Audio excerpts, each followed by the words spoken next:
Dạ mơ có tăng mai lần đừng ngô hơi bông buồn mà nhé Ngon. Không.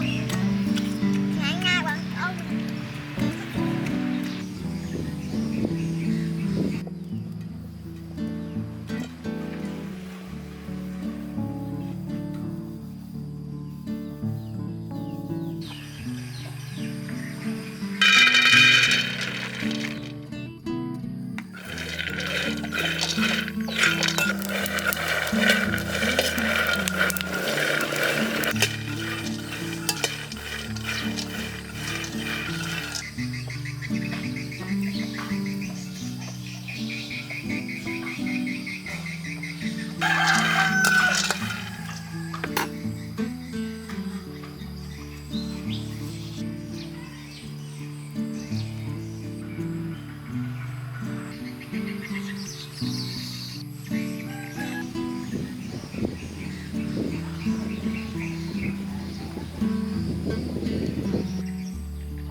Dạ mơ có tăng mai lần đừng ngô hơi bông buồn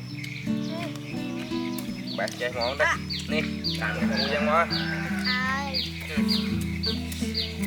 ai mua nè ngày thu như cái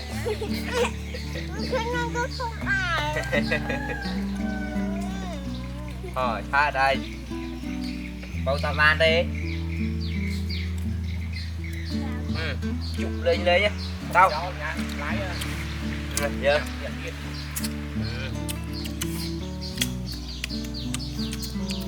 mà nhón bóng ơi mới lại tiết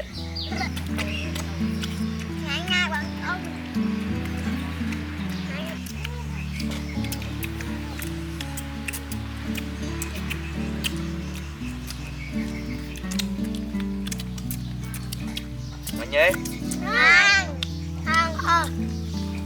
Trồng tóc trồng tóc trồng tóc